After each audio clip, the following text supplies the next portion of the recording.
After a lengthy discussion, we decided to get a divorce. The moment I signed the divorce papers and was about to leave, Carter said something unbelievable. "So, where's my alimony in the divorce settlement?" The cause of the divorce? Carter's infidelity in the first place. In other words, Carter was the one at fault. Yet, he had the audacity to ask, "Where's my alimony in the divorce settlement?" It seems Carter genuinely believes he's entitled to alimony. Divorcing him just isn't enough. I'm going to corner this fool for good. My name is Mia. I'm 28. I have a husband whom I married 2 years ago. His name is Carter. We met at a company-sponsored party. I work for a fairly large company that owns several subsidiaries. 4 years ago, this party was held, and that's when I happened to meet Carter. Ironically, I'm an executive at the corporate headquarters, a successful career woman. Carter, on the other hand, is a staff member at a small branch of subsidiary. Naturally, my income is much higher, modestly put, about 3 times that of Carter. When we started dating, Carter was quite concerned about this. "Do you think a staff member like me is a good match for someone like Mia?" "Carter, I don't worry about things like that. But still, I feel inadequate as a man." "So, are you going to give up on our future just because of that?" "I love you, Mia, but I might cause you hardships. If we become a family, supporting each other is a given, right? Even now, you're supporting me, Carter." "Mia, yeah, you're right. I'll work hard for a promotion." And so, our relationship officially began. After about 1.5 years of dating, we got married 2 years ago. Now, in our 3rd year of marriage, our relationship with Carter is still going strong. We openly express our love as a couple and had agreed to focus on our careers until we had children. One day, as routine would have it, after finishing work, I check my phone and see a text from Carter saying, "I'll be home late." He is apparently grabbing dinner on his own, so I decide to treat myself to a meal out before heading back. After showering, I'm lounging in the living room when I hear the door creak open. "Welcome home," I call from the couch. But as soon as I see him, it's clear something's off. Carter's face is like a dark cloud. I've never seen him this down before. Baffled, I hesitantly speak up. "Carter, what's going on? You look really down." Well, if something's up, you can tell me. We're a couple, after all." "Yeah, you're right. Since we are a couple, we need to talk." Carter nods as if making a difficult decision, then drops a bombshell. "Mia, I want a divorce." Excuse me?" His words shake my voice involuntarily. I question my own hearing. Shocked by this out-of-nowhere revelation, I reply to Carter. "Hold on, wait! A divorce? Why all of a sudden?" "It's, differences in values, I guess." "What? You've never mentioned this before." "No, it's not that. I realize I'm just not right for you, Mia." "What are you talking about? When we started dating, we agreed that supporting each other as a family is a given, didn't we?" "Well, yeah, but..."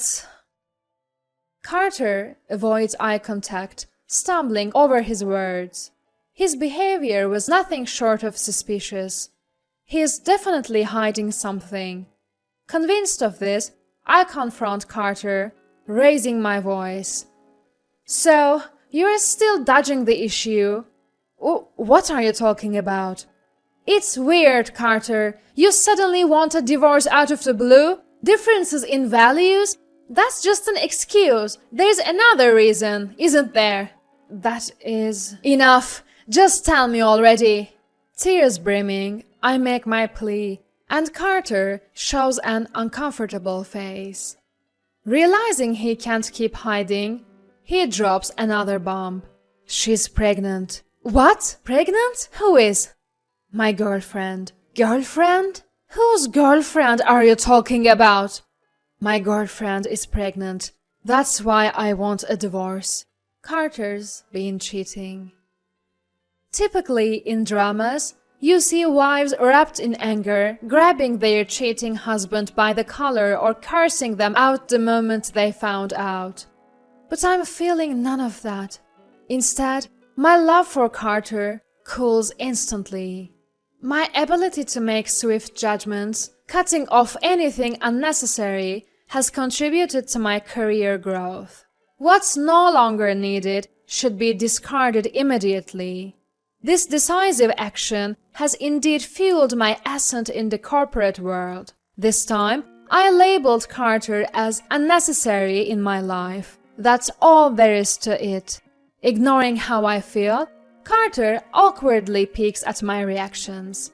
At this point, there is no turning back or rebuilding anything. Actually, I don't even want to rebuild. Taking a deep breath, I confronted Carter. So, let's get to the point, Carter. You want to divorce me, don't you? Yeah. Kids need a father, and I want to take responsibility for my girlfriend and our unborn child. You can't even stay faithful to one woman, and now you're talking about responsibility? Don't belittle me. I truly love her. Fine, got it. Then let's divorce. What? Carter, surprised by my quick agreement, eagerly asked, Really? Oh, so he really wants to divorce me that fast. I felt a bit hurt, but honestly, it doesn't matter anymore. In my mind, Carter is someone I've given up on. We vowed to love each other, and yet he cheated on me within 2 years. On top of that, he got his mistress pregnant. I despise him. If anything, I'd rather be the one to call it quits. I found myself wanting to cut ties as soon as possible. In order to get this ordeal over with quickly, I snap at Carter. To speed things up, I'll agree to the divorce, but we need to sit down and talk, all three of us, including your mistress. My girlfriend too? Obviously. I'll start preparing to move out. Let's meet at a cafe near the station in a week, okay? Yeah, got it. Great, that's settled then. Now, leave. Carter widened his eyes at my words for a moment. Realizing he had no grounds for objection, he quickly began making preparations to leave. Afterwards, I cancelled the apartment lease and started looking for a new place. Carter spent the intervening week sleeping at his mistress's apartment. A week later, the Carter I met looked oddly refreshed. I rolled my eyes at the sight of him entering the cafe, arm in arm with his mistress, showing no sign of remorse. Without caring about my reaction, Carter casually spoke. Sorry to keep you waiting. Have you been waiting long? I wasn't waiting. You're 15 minutes late. My apologies. Evelyn left something behind as we were leaving the house. Oh, Evelyn is her name, by the way. The woman Carter had an affair with looked at me and gave a slight nod. I gestured for them both to take a seat and began talking right away. So, you're pregnant with Carter's child, Evelyn. That's why Carter and I are getting a divorce, right? Yeah, I feel bad for Mia, but it's for the child. For the child, huh? You make it sound noble. But in the end, it was just an affair, right? I get it. Okay. That's why I said I'm sorry. You did say you're sorry, but if you were truly sorry, would you waltz in here arm in arm and late? What does that have to do with anything? Weren't you the one who agreed to the divorce? It was becoming clearer. Carter didn't think what he did was wrong. But getting upset about it now won't change anything. The divorce is final. I just want to get it over with as quickly as possible. I sighed and extended my hand to Carter. Do you have the divorce papers? Yeah, here. And you filled out your part, right? Of course.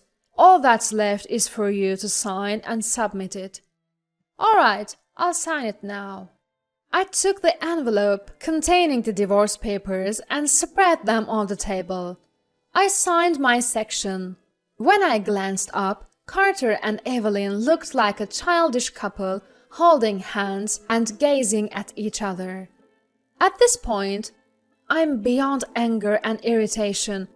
I'm dumbfounded. Why did I marry this man? I lament my poor judgment for a moment. Eager to leave, I tell Carter straightforwardly, I've signed it, so I'll go submit the divorce papers now. I began gathering my things and stood up. Then Carter hurriedly said, Wait a minute. I reluctantly asked, What now? Then Carter said something unbelievable. So, what about the alimony for me? What? Not what. What's the plan for the alimony you'll be paying me? I couldn't believe what I was hearing. Alimony for him? What is he talking about? Did he just say, for me? How could he even think I owe him alimony? Although I'm annoyed by his insensitive remarks, I keep my composure because we are in a store. I take a deep breath to maintain my calm and respond to Carter. Why would I owe you alimony? Why? Because you make more money than me. So, because I make more money. Yeah, you've always made more than me. So, if we are getting divorced, you should be the one paying me alimony. Excuse me? I was at a loss for words at Carter's unbelievable reasoning. It looked like Evelyn was equally shocked as she stared at Carter in disbelief. When I pressed Carter for more details, it became clear he was operating under a major misunderstanding. He seemed to think that in a divorce, the person who makes more money has to pay alimony for the other. So, in Carter's mind, since I earn 3 times as much as he does, I would be the one paying alimony in the divorce court. I was stunned he didn't know the basic fact that the person at fault in the marriage is the one who pays alimony. Even more mind-boggling was that he cheated but somehow thought he would be the one to receive alimony. At this point, his delusion was almost applause-worthy. But jokes aside, there is no way I would ever pay alimony to a guy like this. Visibly disgusted but keeping my composure, I said, Are you okay in the head? What? Why would you say something like that? Just because you don't want to pay alimony? No, it's not about whether I want to pay or not. I will definitely not be the one paying. Huh? Don't you get it? The person who pays alimony is the one at fault, which is you. Me? Carter looked utterly confused, as if he couldn't process the situation. I glanced at Evelyn for support, and she nodded in understanding. Carter, turning pale, pulled out his phone. Divorce, infidelity, at fault, alimony. He started hastily typing these keywords and searching. After some reading, he let out a resounding, "This can't be," that echoed throughout the cafe. You almost have to admire stupidity of this magnitude. Then, in the cafe, Carter began to apologize. Wait, Mia. I get that I'm the one at fault, but I can't afford to pay alimony. Excuse me? You cheat and now you say you can't afford it? You know I don't make much. Mia, plus, we're about to have a baby. So what? That has nothing to do with me. How could you? Finally, realizing the gravity of the situation, tears filled Carter's eyes. He grabbed my shoulders and began to plead loudly, enough for others to hear. Mia, come on, what about us? What are you trying to say? We were so in love. Why are you asking for alimony now? Look, enough is enough. Mia, didn't you ever love me? Or were you cheating on me all along? Excuse me? Carter spouted nonsense, trying to twist the narrative into me being the cheater. At that point, any lingering sympathy I might have had for him vanished completely. At this point, I couldn't care less who was around. I glared down at Carter, raising my voice like never before. Seriously, Carter, get it together! What? Mia? Why should I pay you a dime in alimony after our divorce? It should be the other way around. You should be paying me. You cheat without a care and then have the audacity to say, pay me alimony because you make more money? Are you kidding me? Don't talk nonsense. Stunned by my outburst, Carter froze. I didn't stop there. You're not the one who should be asking for alimony. I am. I am claiming the maximum amount from you, and even from that woman you cheated with. I don't care if you two have a child or not. Fall from grace and make it a spectacular one, both of you. Having said my piece, I grabbed my bag and the divorce papers and left the cafe. I heard my name being called from behind, but I ignored it completely. Later, I submitted the papers to the city office, and my divorce with Carter was finalized.